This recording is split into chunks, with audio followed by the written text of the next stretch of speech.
This next award is sponsored by the Cape Breton Post, and I would like to ask Robbie Redshaw to come back up and make the presentation.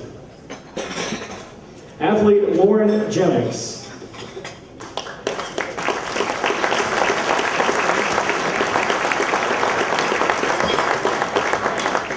Lorne Jennex, who was from Leeches Creek, became interested in golf in the mid to late 1950s while helping his father, Herbert, a greenskeeper at Seaview. Both Lorne and his brother Brian helped mow lawns and tend to the greens at the course.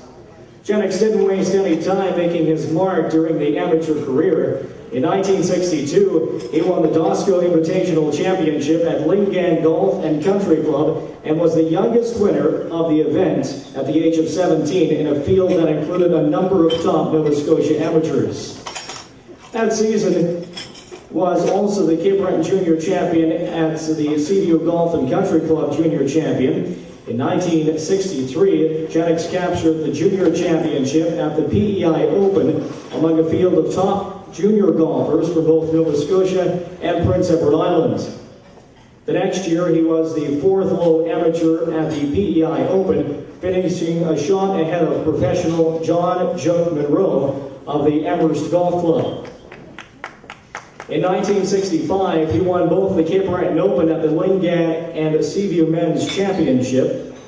Turning professional at the age of 21, Jennex claimed a long list of titles as a pro. Starting in 1971, he took home the PEI Open. He also captured the Lobster Open and Magnetic Hill Open in 1974, the Atlantic PGA Championship in 1977, the Amherst Open in 1977 and 1984, and the Mill River Open 3 times in 1978, 1981, and 1982. The Atlantic PGA Championship victory at the Moncton Golf Club in 1977 put an end to a long drought for Jennex at the tournament. He was runner-up at the event in 1968, 1974, and 1975 before winning. He was also runner-up again in 1978 and 1989. Ladies and gentlemen, Mr. Lorne Jennex.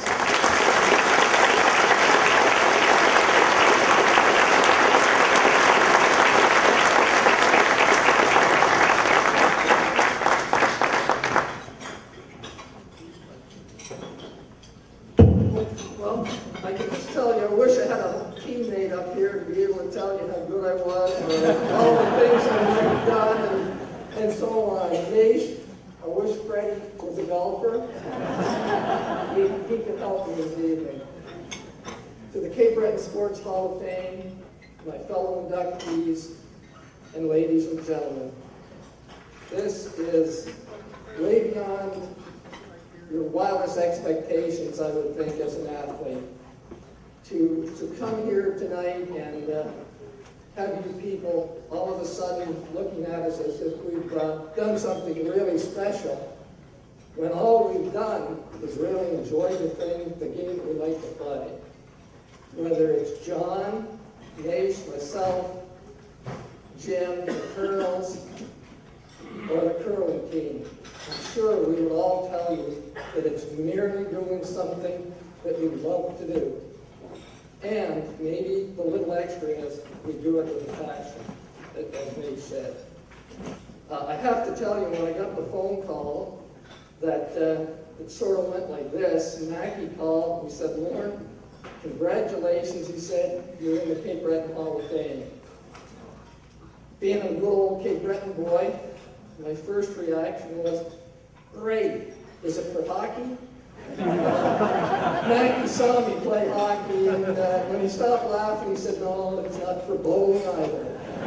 So that kind of left me with golf, and I'm one of those very fortunate people that you can take a sport, have it become a passion for you, as Nate said, turn it into your livelihood, and then spend a complete career indulging yourself in it.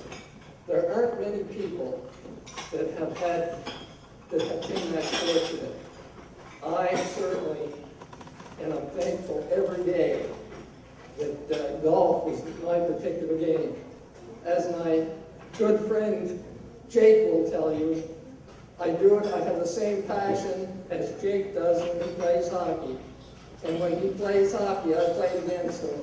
Man, he chases from one end of the rink, back to the other, and back the other, and he may not even have the puck.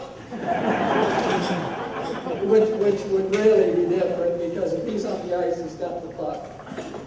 But for the young folks here tonight, I think the common denominator is that we all took our sport, we became passionate about it, we immersed ourselves in it, and old age and longevity culminates in what we're doing here tonight.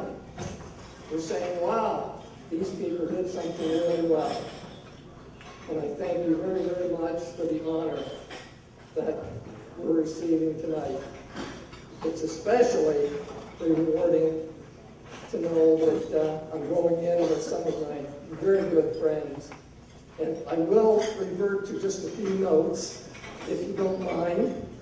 And I'm hoping I can see them. I'm having a little trouble this evening with my eyesight, old age, and a detached retina surgery kind of makes it a little hard. My lower bifocal on this side, if I miss a few beats, please indulge me. First of all, I'd like to thank the Cape Breton Sport Hall of Fame, the selection committee, for this honor to be inducted into a Hall of Fame with such wonderfully talented and skilled elite athletes, and they certainly are, in one's home area, is probably the ultimate for any athlete. Thank you from the bottom of my heart to the selection committee and to the Cape Breton Sport Hall of Fame. Thank you also to the special friends who nominated me, and also those who encouraged and supported me during my nomination. I thank you sincerely. It has been quite a ride, and I've had tremendous support from the people that have supported me. It's truly an honor. I want to thank my wife Millie, my son Lorne Jr., and my daughter Nancy, who traveled with me all over Atlantic Canada just so they could spend some quality time during the summers. They did that for over 20 years just so that we could be together as a family. Love you guys. Truly do. Truly do.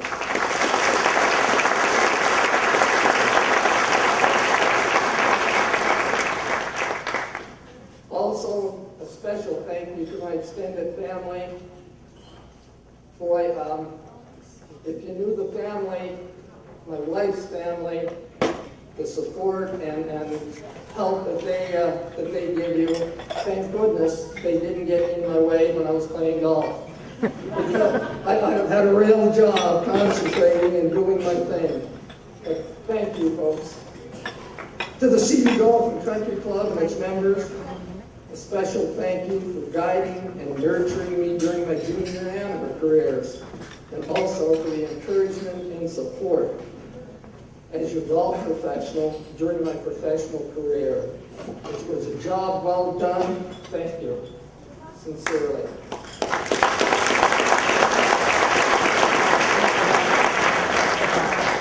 Being an individual sport,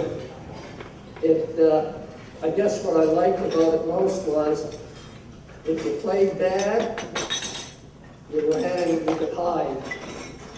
If you played well, you got your just reward.